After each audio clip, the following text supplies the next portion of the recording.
আমাকে যদি প্রশ্ন করা হয় সমুদ্র বা পাহাড় বা ঝর্ণা কোনটা সবচেয়ে বেশি ভালো লাগে, তাহলে আমি বলবো সমুদ্রের তীর ঘিরে পাহাড়, আর সে পাহাড়ের মধ্যে ওয়াটারফলস। পাহাড় কারোই ভালো না লাগে বলেন? সব মানুষেরই পাহাড় পছন্দ।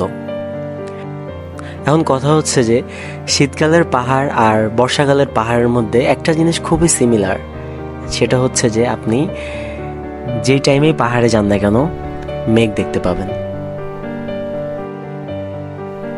শীতকালে মেঘ দেখতে পাবেন খণ্ড খণ্ড আকারে সারিবদ্ধভাবে এক জায়গায় স্থির হয়ে রোদের তাপ নিচ্ছে। আর বর্ষাকালে মেঘগুলো দেখতে পাবেন বাতাসের সাথে ছুটোছুটি করছে, দৌড়াদৌড়ি করছে, মনে হচ্ছে তাদের খুব বেশি তাড়া।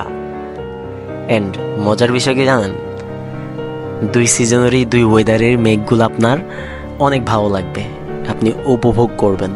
আর বর্ষাকালে মেঘ দেখতে গেলে বোনাস হিসেবে তো ওয়াটারফলস আছেই, বৃষ্টি তো আছেই।